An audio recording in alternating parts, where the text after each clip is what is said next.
Hello guys, SFRTA here. With me is Tommy4trains. And Railfan. And Amtrak Fanatic. I am doing a product review of my new Kato P42 Genesis engine number 150. With DCC and sound. Soundtrack Tsunami. Yes, sir, that is correct. As you can also see, I have my other two Kato P42s that I have from the previous run. Engine 188 and 68. They are coupled up to tri-rail cars because I have my Amtrak train boxed up. But that's not important. We're doing the review on the engine. So, it's a lot different than the older run. As you notice, the lights on the previous run are a lot brighter. The lights continue. Yeah, the lights on the previous run of Kato P42s, 188 and 68, the lights are a heck of a lot brighter. The lights on the current run are a heck of a lot dimmer, and they're blue. I'm going to add something to that. I too have that same model, and I noticed it's only, well, you see, there's a difference between the newer run and the older run. The older run actually had a Tsunami decoder in it. I mean, well, also does the newer run, but the newer run is actually a Kato Tsunami decoder. You can see because if you take the shell off, it says Kato on the decoder. Now, Kato had sent me a scratched 150 shell, so they sent me a new shell, but they had put it on chassis to send it to me. I don't know why. But I had put the DC analog one on the tracks as well as the DCC Tsunami one on the tracks and turn the lights on. The lights on the newer Tsunami run are dimmer than the newer analog run. So the LED on the Tsunami decoder is actually the only reason why it's dimmer is because that LED is part of that Kato Tsunami decoder. If you get the lock-sound one, it might be different. And I know for a fact if you just get the regular analog one, you will have a brighter LED. The new Tsunami run, the light is blue and it's a lot dimmer. That's because of the light on the decoder. And it's not the same with the lock sound. I don't think it's the same on the lock sound. I don't have a lock sound to tell you the truth, but I do have an analog one, and I can tell you for a fact that on the newer analog run, the lights are the same brightness as the previous run. Yeah, so that's what I've noticed too, that the lights are a heck of a lot dimmer and they're blue. Engine 150 is going to be leading the train. I kind of like the blue thing. Another thing I noticed, Amtrak Fanatic, is that the marker lights in the front do not come off on option 6. They remain on. I've tried... There's a way to actually change that. I was troubleshooting mine because I was bored and nothing else to do. And you can't break it with programming CDs. You can't. That's what Tsunami always says, and you know, Tsunamis, they're really nice, they don't lie. Just to give you a nice info on the marker lights, guys, the functions for the locomotive: F0, headlight, everyone knows that. F1 is the bell. F2 horn, is 3. Dynamic brake is 4. Matt, if answers your question, F5 is the front marker lights. F6 That's on the previous run. The new run, well, they're the same. F5 and 6 are the front and rear marker lights, but for some reason, and I have not found out the correct CD for this yet, but the engine has to be in reverse in order for the front marker lights to come on if you want them on. I mean, you don't have to have them on if you're in reverse, but if you press function 5, if you press number 5 and you're in forward, the front marker lights will not come on. But if you have it in reverse and you press 5, the front marker lights will come on. And same thing with the rear marker lights. Now with the previous run, you can have the front marker light. You can have every light on the engine if you wanted to at the same time.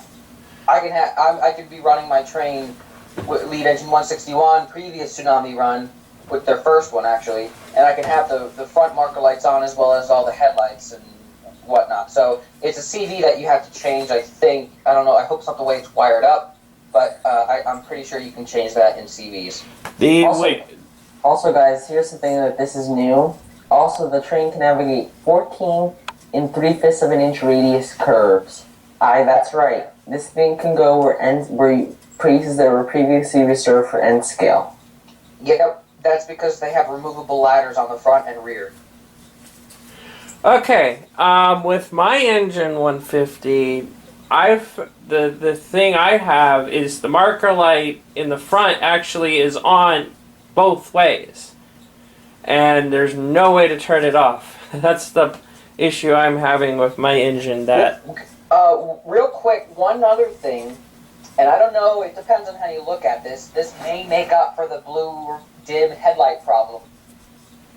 The sounds of the newer Tsunami Run are of a hell of a lot louder than they are quite a bit louder. I'll demonstrate so much louder to the fact that I actually had to turn it down.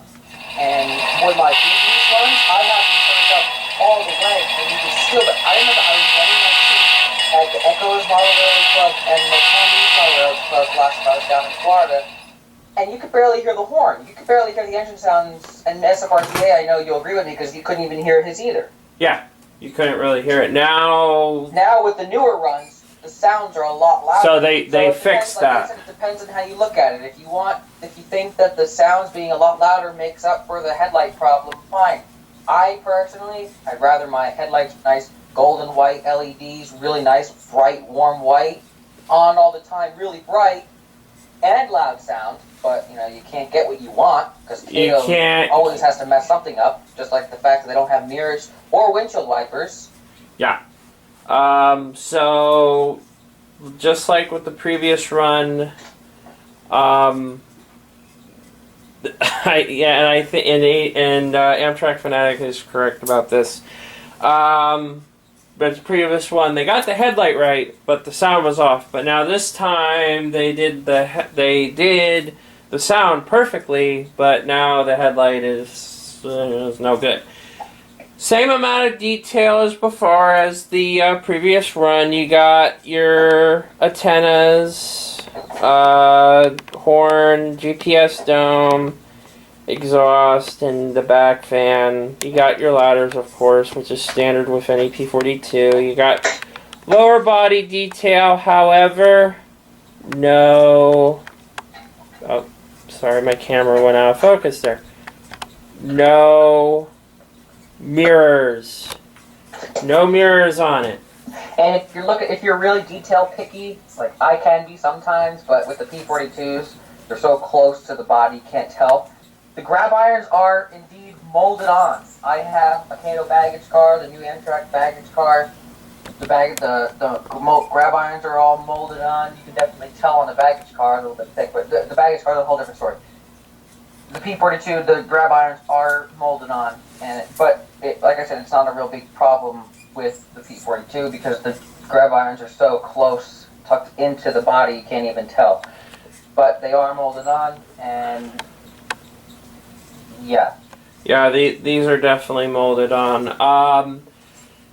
It has the bolted-on nose cone that is very infamous on the real P42s. They did that right.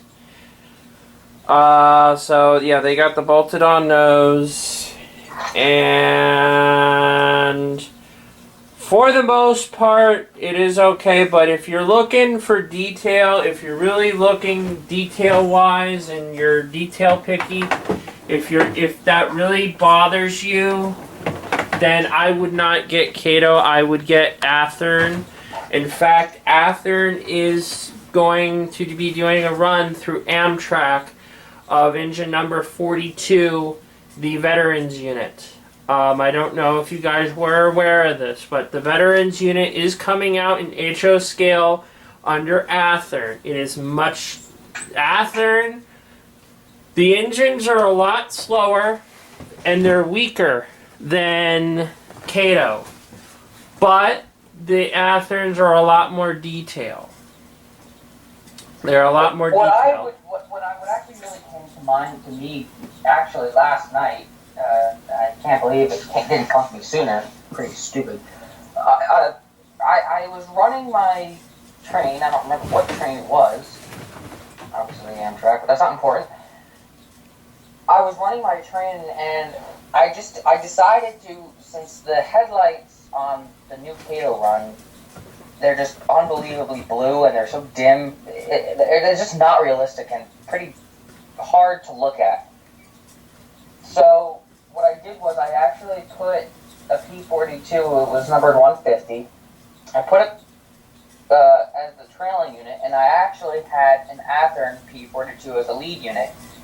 I mean, there are some differences that you can tell, but for somebody that doesn't know trains, like if you're running at a club or train show or something, and you're looking at the trains, for somebody that doesn't know the difference between the modelers and everything, like the companies that made each engine, you won't tell the difference between an Athearn and a Kato if you're not really paying attention to that. The problem is, though, is speed matching the Athearn. Well, that's why you have to have the Athearn lead. It's better to have a faster engine pushing than pulling. I don't know if that's... I've heard that through NMRA not too long ago, or through a chat that I was in or something. But, yeah. But, like I said, if you have an Athearn P42 leading, you do have the detail, and you have the nice LED, nice warm white light bulbs, which are pretty bright. I custom did ditch lights in mine, so,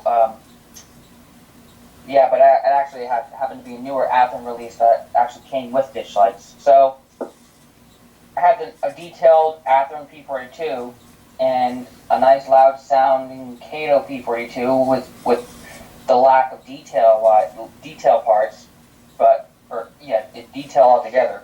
But together it made a pretty good lash up. But me being the OCD that I have, having the OCD that I have, I like to keep it Kato and Kato Athearn and Athearn. So but it is doable.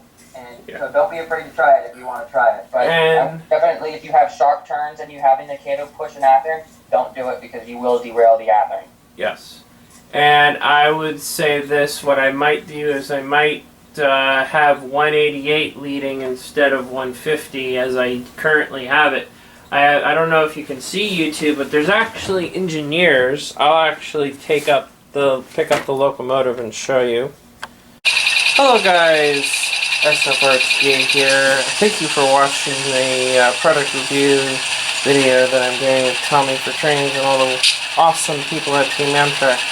I wanted to show you this one quick before we continue with our product review. This is 150's chassis and this is 188's. I want to show you a difference. You see how the parts, a lot of the electronics are outside, like right here? It's not like that on the new run here. The new run's actually a lot better. And I'll show you. There's no electrical tape and I think everything's internal now. Not wires are exposed like on the older run here. I think they did a little bit better job this time with the engines. I got 150, I wanted 91, but the hobby shop I ordered through Ready to Roll weren't getting 91, so I settled with 150, and I'm not gonna buy 91, I'm just gonna stick with my 150, and I'm happy with it. It's a good engine. But yeah, that's a lot of the internal. What I'm doing, I'm changing out the interior in the engine, because on 188 I had the engineers in there. I actually put people in the cabs. I like to do that. I like to put people in, like the Amfleet 2s I have. I put people in them. I have an example of that. think there's some people in this one.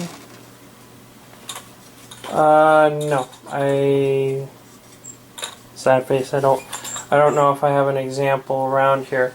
But one of the guys on YouTube asked me about these Bachmann Amfleet ones I have. They're in Phase 4. I had Phase 4B ones. I sold them a little while ago, but here they are. I'm probably going to ask for these guys. I'm going to ask $15 a piece for them, I think, to answer that guy's question. There was people in this one. I took them out. Just remember that. But I have 3 of them that will be put up for sale, $15 a piece. They'll be on eBay. I'm gonna ask $15 a piece because they don't have people in them and they're a little weathered. But I think $15 a piece is probably the lowest I'm going to go. I don't know if I'd accept any more because I need the money. So I have 3 Amfleets for sale, $15 a piece, if anybody wants them. Okay, back to the video with Tommy4trains and the game, the product review of the new Kato P42 engine number 150. Hope you enjoy. Hopefully my camera will actually focus on it. We'll see.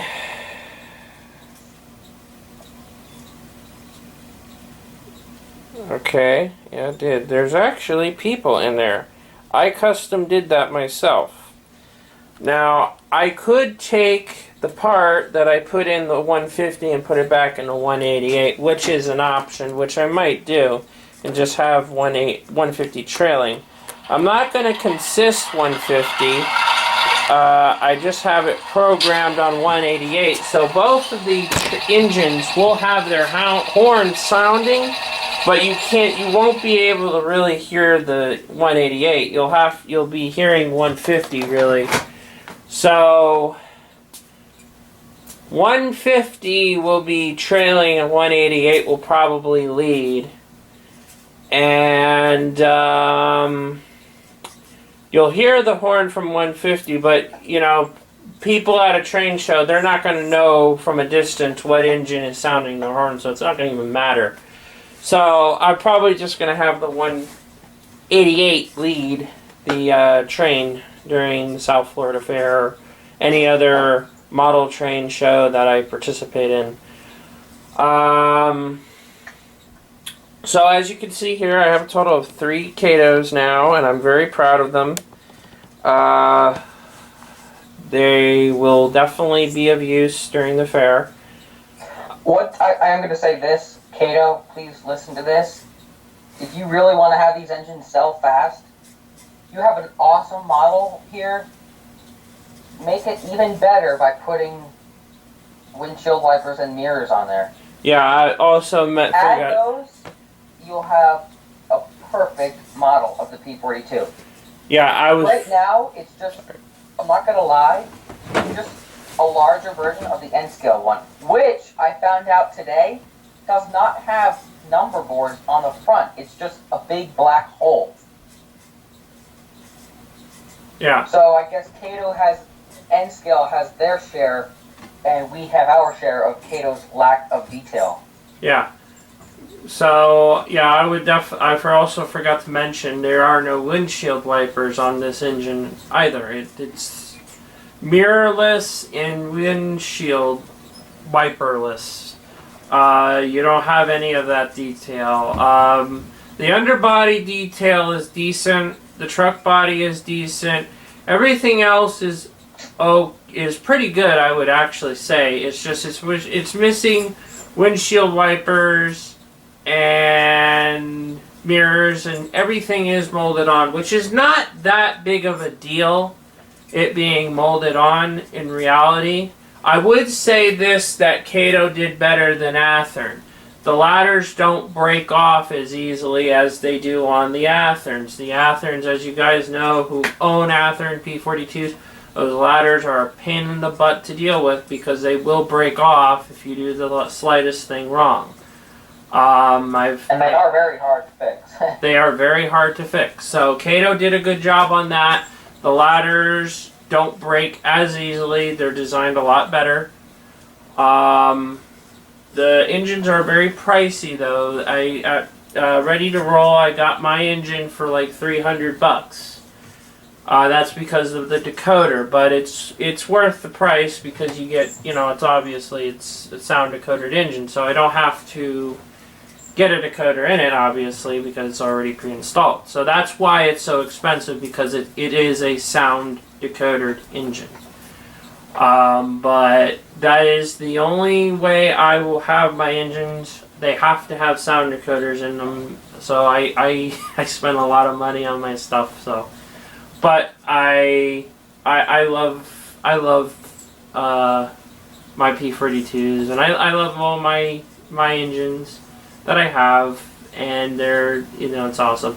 The Kato P42, I would give it on a scale 1 to 10, I would probably give it a 7. Guys, on Skype, what would you rate the Kato P42 on a scale from 1 to 10? That's hard. I'm probably going to have to go with 7, but it's hard. I'll give it a 7 because of the pulling power and the sounds that are available with this engine, but I don't know. That's a tough one. 7, I'll give it a 6.5 because the lack of detail, but it's got the pulling power and the available sounds decoders, available sound versions of this engine that are out there available for purchase. So yeah, 6.5, 7, around there. But like I said, Kato, up mine to a 10.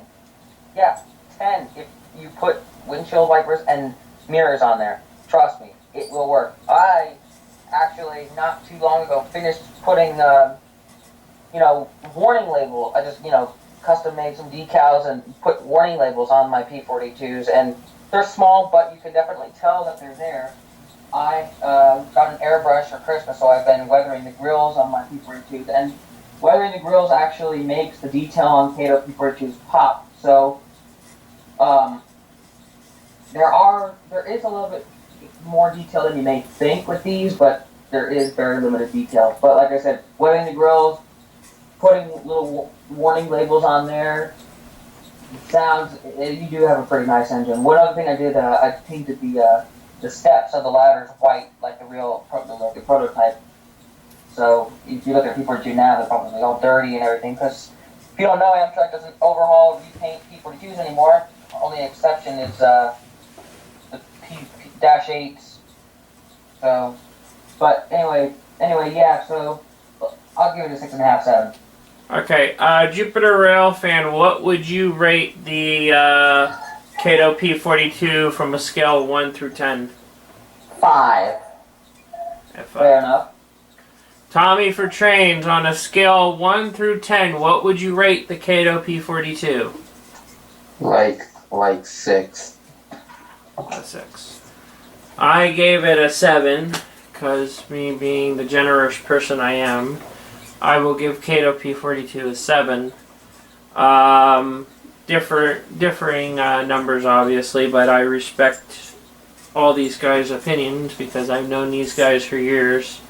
Another thing I want to mention, if you guys own Athearn Phase 5 P42s, you'll notice that the silver paint is very sparkly.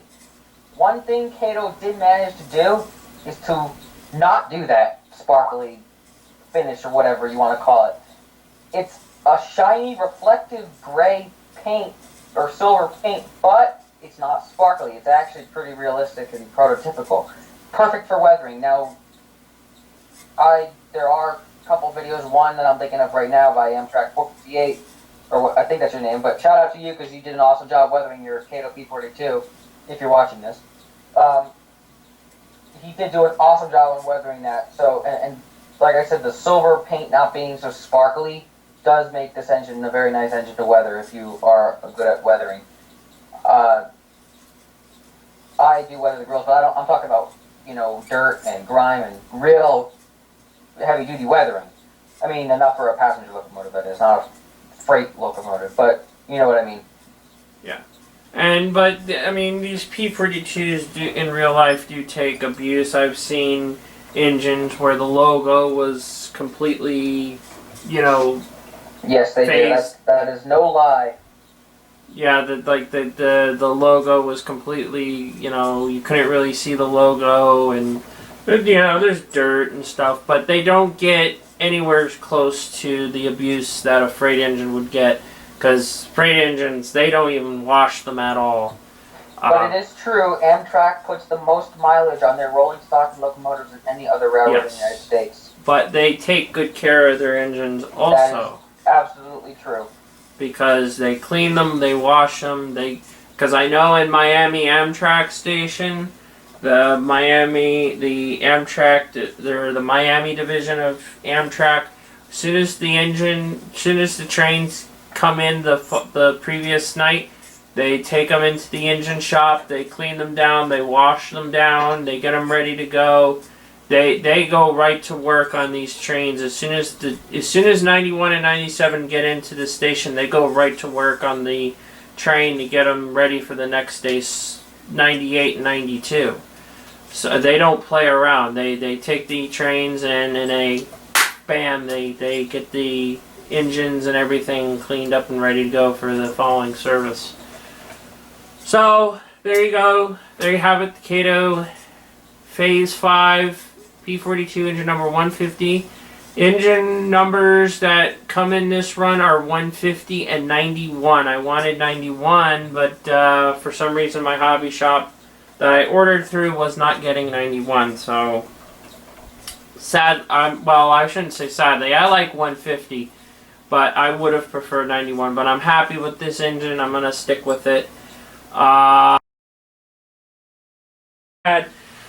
Somebody tell me about rail fanning wars. I don't remember who. Oh, it was Alex F. told me about this rail fanning war going on.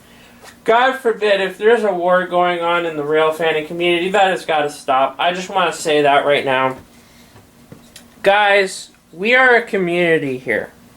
Okay, and there are a lot of external forces and people that do not like us and would love nothing more than for us to just shut down our channels and go away. This is ridiculous that there is a war between rail fans going on. If there is a war, it needs to stop. Team Amtrak is not going to get involved in this war. But I personally will put an end to this war. It needs to stop. There should be no wars in the rail fanning community, period, end of story. It needs to stop. So, for those of you, you know who you are if you're involved in this war. And the other side, both sides of this war, or even if there's three sides to it. You guys, whatever happened, I'm sure it's not that big of a deal, and I'm sure you guys can come to an agreement and set aside your differences and stop fighting. I will be more than happy to mediate that negotiation. Please contact me on my YouTube channel, SFRTA, and just leave a comment if you are one of those people involved in this so-called war. Thank you for watching. This is SFRTA and Tommy4trains and Amtrak Fanatic. SFRTA out.